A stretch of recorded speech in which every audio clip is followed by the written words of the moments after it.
सबसे बड़ा सवाल है कि उत्तर प्रदेश सरकार को कुंभ में हुए हादसे के लिए माफी मांगनी चाहिए, क्योंकि महाकुंभ 2025 की भगदड़ में 37 नहीं 82 लोगों की मौत का दावा किया जा रहा है और 26 परिवारों के नाम तक सूची में नहीं। ये क्या खेल चल रहा है?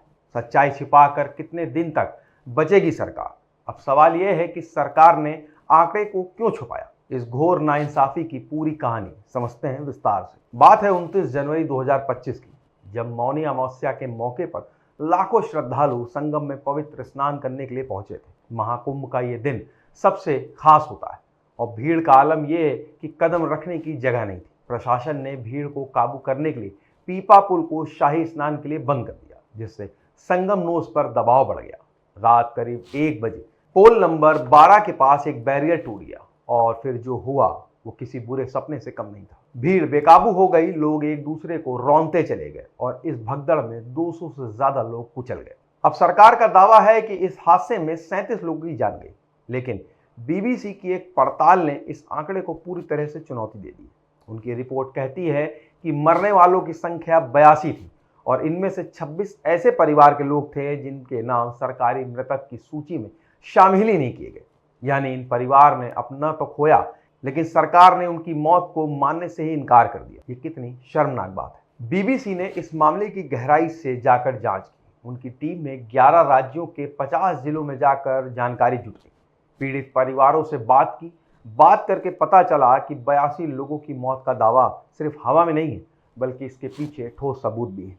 कई परिवारों ने बताया कि उनके परिजनों की मौत भगदड़ में हुई, लेकिन उनके नाम सरकारी रिकॉर्ड में नहीं।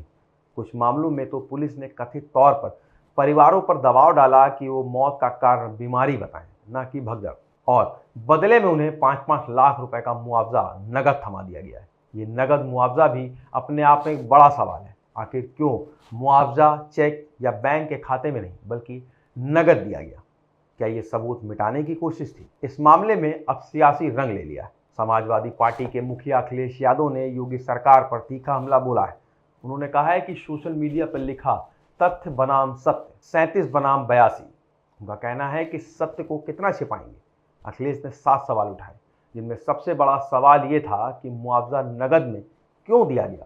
आखिर कुछ परिवारों को नगद नहीं मिला तो वो पैसा कहाँ गया? क्या मौत के कारण को बदलने का दबाव डाला गया? ये सिर्फ अखिलेश के सवाल नहीं है, बल्कि हर उस इंसान के सवाल हैं जो इस हादसे से दुखी है। कांग्रेस नेता सुप्रिया श्रीनेत ने भी सरकार को आड़े हाथों लिया है। उन्होंने कहा है कि बीबीसी की रिपोर्ट इस मामले की शुरुआत, अंत नहीं है।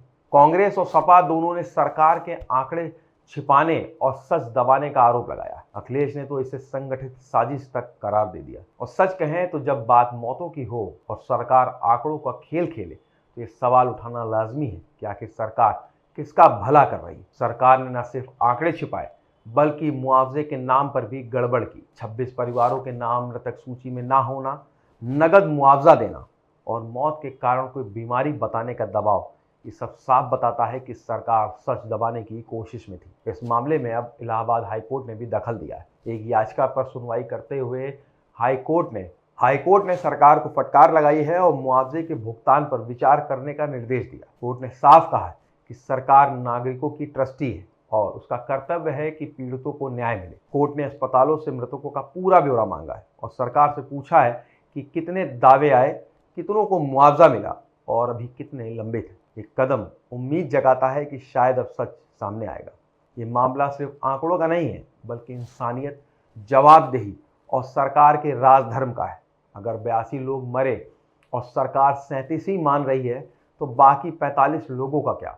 उनके परिवारों का दर्द कौन सुनेगा? और ये नगद मुआवजे का खेल क्या है? क्या सरकार सच छिपाकर अपनी नाकामी को ढकना चाहती है? इस हादसे की निष्पक्ष जांच होनी चाहिए। हर मृतक का नाम और कारण सार्वजनिक किया जाए, पीड़ित परिवारों को उचित मुआवजा मिले और भविष्य में ऐसी लापरवाही ना हो, इसके लिए ठोस कदम उठाने। आपको क्या लगता है, क्यों छुपाए गए मरने वालों के आंकड़े? हमें कमेंट सेक्शन बॉक्स में जरूर बताएं। इस वीडियो को लाइक करें, शेयर करें और चैनल को सब्सक्राइब नहीं किया हो तो आज ही करें। मिलेंगे एक नए वीडियो के साथ। नमस्कार।